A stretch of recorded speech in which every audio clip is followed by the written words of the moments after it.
Hey guys, welcome back to Project Bodybuilding. I want to continue unpacking what went down at this year's New York Pro. And besides Nick Walker and Martin Fitzwater, and what transpired in the top call out of the show, the talk of the show has been Quint Urea. Now Quinton, to no fault of his own really, was hyped up a lot. You had some guys, Bob Cigarello, predicting him to win the show. I would say most fans had him somewhere around the top 3. We know what his structure is like, he just needed to fill it out more because he's a taller guy. And it looked like he did. He got up to I think 330 pounds in his almost 2-year hiatus from the stage. He got massive, but on show day that's not exactly what we got. Some people aren't even saying he was better than previous versions, which is awful. This has to be the worst thing you can hear as a bodybuilder. But I want to really see if that claim is even true. In today's video, we have another episode of Progress Report. I'll take a couple of poses from the 2022 Texas Pro, which was Quinton's last show before New York, and then of course a couple of photos from the New York Pro, and we'll see if Quinton really was improved or not. I want this to be a quick one, so honestly, let's just go ahead and jump into today's video. If you guys like these types of videos, be sure to hit the like button and subscribe for more.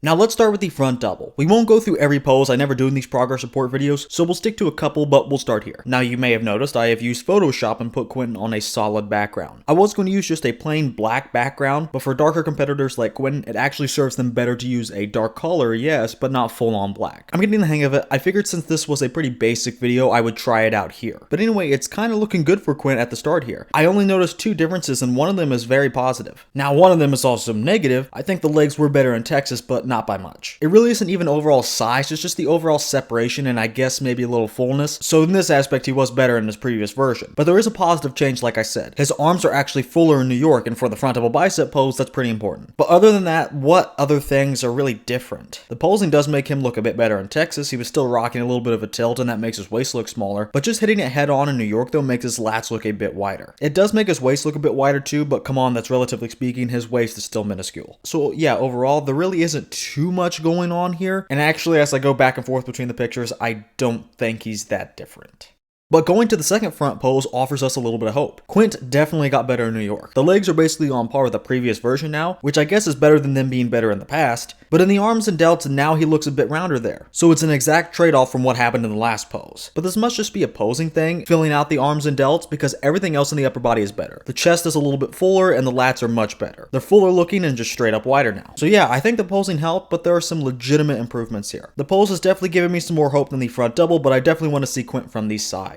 Now on the side chest, we are returning to the black backdrop, but I'm okay with it here, and even still, I'm actually pleasantly surprised with this pose. The side leg is much bigger in New York and a little more separated. There are some additional lines in there. And upstairs, I think the main thing I noticed is better posing. He's tilting more towards the judges in New York, and with this, he can display his width and still keep most of his pec thickness intact. Now, he may actually be a little bit better in the chest in Texas, but if he is, it's not by much. He's still very good in New York. He may look a little less dense overall, but with the posing changes, overall, his upper body looks better. And in the arm and the delt, he has a bit more fullness in that capped off look now. So overall, there are some drastic improvements here compared to what we've seen from the first 2 poses. So overall, are there drastic improvements here? In the side leg, yeah, there are some good improvement there. Now in the upper body, it's kind of hard to tell in the namesake of the pose, but I would say he improved his arms and delts for sure. Is the chest improved?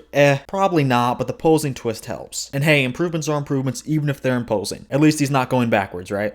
Let's end it off with Quinton's weakest area, the back. Here in the rear double, he does have the big disadvantage of the Texas Pro having the better lighting. And it seems the better posing with his spinal erectors being flexed more in Texas too. Even that posing change is going to make his back look thicker. Now I will say the legs were a bit fuller in Texas and a bit more separated, but we're talking about a very small amount here. Now in the back, I'm not really noticing too much. My eyes go to the Texas Pro version for sure, but that version has better lighting. If you really look close, there isn't too much more going on in the Texas version, not to mention he is posing with his back arched a bit more to bring out more thickness. The lats are actually on par, maybe even a hair fuller in New York, but he doesn't have to compensate with his posing to match. So that is probably an improvement. But overall, there is not much difference even on a slow pitch like this. Again, this is Quinton's weakest body part, and it's not because of his poor insertions. He has great insertions and a great potential for a great back. So he had a good shot to improve this pose. Anything would be improvement. But I would say, honestly, he's more or less the same.